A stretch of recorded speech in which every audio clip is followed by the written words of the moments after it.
Hi everyone, আমি Moumita. Welcome back to my channel. আজ আমি শেয়ার করব ভেজ পোলাও। এটা বানানো খুবই ইজি আর খেতেও ভীষণ টেস্টি। তো এর জন্য প্রথমে একটা কড়াই কিছুটা সর্ষের তেল গরম করে দেব একটা তেজপাতা, শুকনো লঙ্কা আর গোটা গরম মশলা।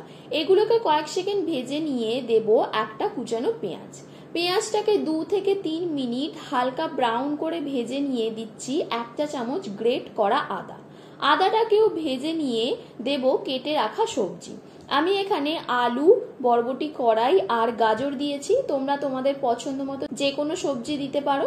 সবজিগুলোকে 4 থেকে 5 মিনিট ভেজে নিয়ে দেব 1 চা চামচ নুন, 1 চা চামচ হলুদ গুঁড়ো, 1 চা চামচ লঙ্কা গুঁড়ো, 1 চা চামচ জিরে গুঁড়ো আর 1 চা চামচ ধনে গুঁড়ো।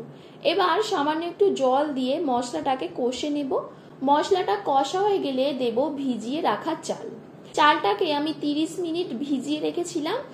এবার চালটাকে ভালো করে মিশিয়ে নিয়ে দেব পরিমাণ মতো গরম জল। আমি এখানে 1 কাপ চাল নিয়েছি। 1 কাপ চালের জন্য দেব 2 কাপ জল। এরপর দেব 2টো কাঁচা লঙ্কা। এবার এটাকে ঢাকা দিয়ে 15 মিনিট একদম লো হিটে সিদ্ধ করে নেব। 15 মিনিট পর পোলাওটা পুরোপুরি তৈরি হয়ে গেছে। সবজিগুলো ভালোভাবে সিদ্ধ হয়ে গেছে আর চালটাও একদম ঝরঝরে রয়েছে। তো দেখো, খুব সহজেই হয়ে গেল ভেজ পোলাও। তো রেসিপিটা ভালো লেগে থাকলে ভিডিওটিকে লাইক ও শেয়ার করে দিও। আর তোমরা কমেন্ট করে জানিও আর কি কি রেসিপি চাও, আর চ্যানেলটিকেও সাবস্ক্রাইব করে দিও।